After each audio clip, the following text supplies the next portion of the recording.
Sawadee krap, I'm JP Mestanza, and today is Friday, November 15th. Happy Loy Krathong. Today marks the release of our English language newspaper, the Phuket News, as well as our Thai language sister paper, Tao Phuket. Grab your copy at locations around the island. You're watching Phuket Extra, brought to you by pbcphuket.com. A decapitated dugong was found floating near the coast of Phang Nga off Phuket's east coast on Thursday evening, prompting marine life experts to investigate.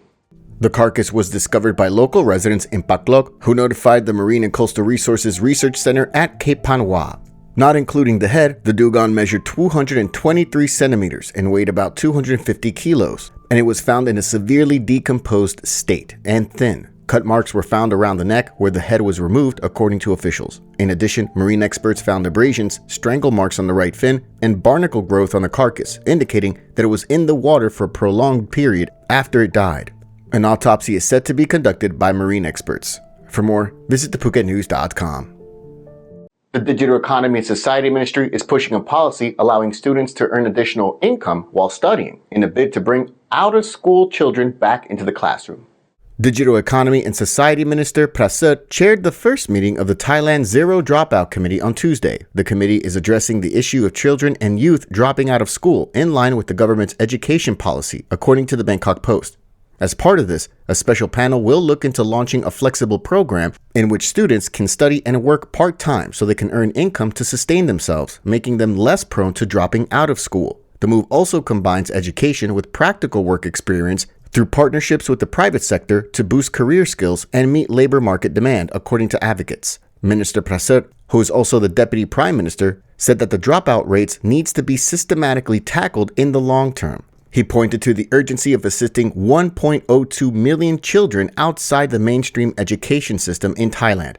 The committee plans to focus on data integration and sharing between agencies to improve the identification and support of out-of-school children, return them to formal or informal education programs, and possibly provide them with occupational training.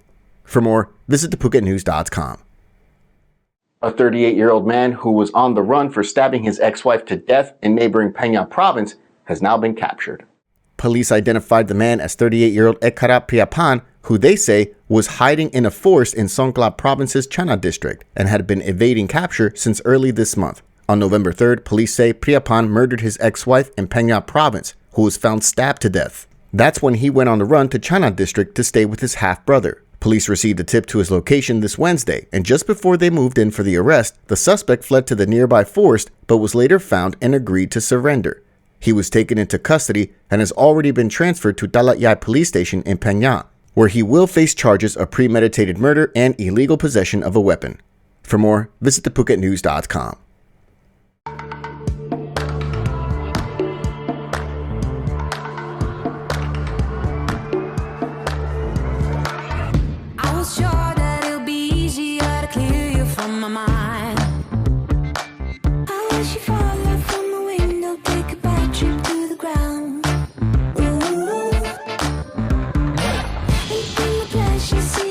Just before you break a bone.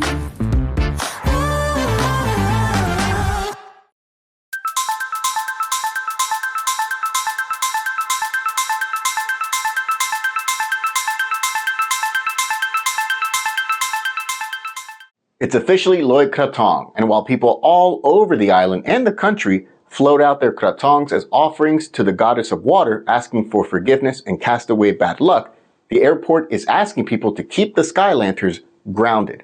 In a notice issued earlier today, officials at the airports of Thailand are requesting public cooperation to refrain from lighting fireworks, lanterns, or other airborne objects within designated safety zones near the airports. These items during the festival can obstruct pilots' vision, lead to potential collisions, or even cause explosions if they interact with aircraft engines or fuel tanks. Violations of these rules are punishable under the Air Navigation Act with a maximum sentence of 5 years imprisonment or a fine of up to 200,000 baht. Festivities for Loy Krathong is taking place all around the island, a full list of which can be found in the description or thephuket.news.com, with concerts, beauty pageants, cultural performances, and a fireworks display all on the docket across Phuket this evening, especially near bodies of water. In Patong, officials are urging people to not float their krathongs out into the sea. Patong Municipality and Patong Mayor Chalamsak Manisri are encouraging people to float their krathongs in a long water feature temporarily installed at Patong Beach for the occasion. This year, the pond measures 120 meters in length and 6 meters in width, doubling the size from last year. Officers will monitor the pond and periodically remove krathongs to prevent overcrowding. Last year, approximately 7 tons of krathongs were floated by festival goers. To further protect the coastal environment, Patong Municipality has requested that pontoons near Coral Beach Bridge temporarily close, ensuring that no krathongs are secretly floated into the sea. For more, visit thephuket.news.com.